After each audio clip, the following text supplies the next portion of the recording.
Welcome sa buhay ng apat na tao na malapit na mag-30, part 3. Para maglaba, ito ang mga binabad ko. Is wala kaming gripo, pero meron ng bomba. So, nag-iipon kami ng tubig. Tulad niyan, yan, pati sa CR. Yan. Taga-igib dito, syempre, kami ni Kuya Alvin nyo. So, maglalaba tayo ngayon, kailangan natin to. At saka ito.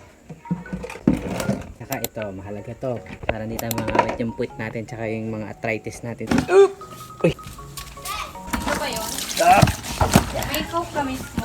Zero ata yun. Ayoko ng zero. Wala yun doon. Wala po. Zero lang, zero. Ano lang? Nakabote, pa-plastic natin. Plastic na lang. 10 pesos. Hop. Ayan, uy. Ba't may mga ano? Bawa na ng damit ko. Kagabi ko lang naman binabad to. Sarap talaga malamig. Meron bigas. Tapos hiwa-hiwalay. Dito yung bigas, dito yung load. The rest dito. Saan yun?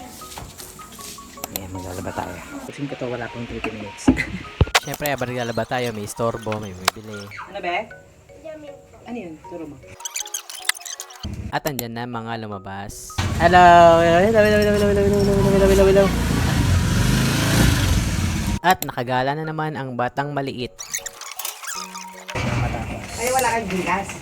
Ha? Wala pa. Kaipon pa. Na. Dalawa pala.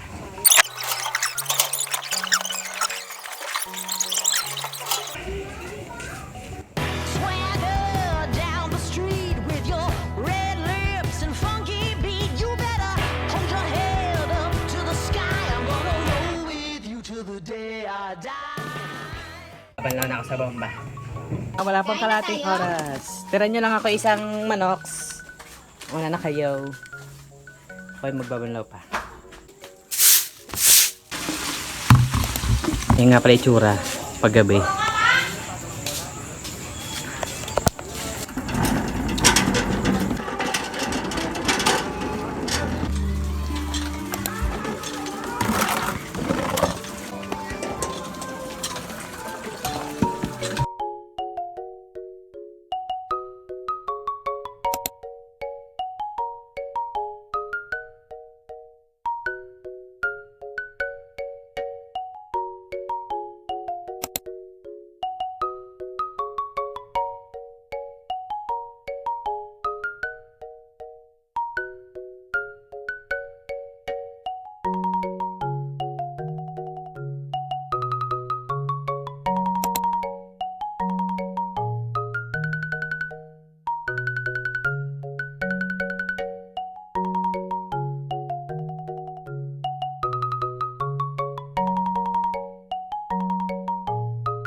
Andarandandan.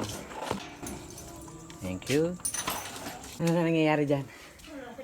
Bye! Sana all. Doon na nga natatapos ang part 3. Salamat sa panonood. Kita-kita tayo sa part 4.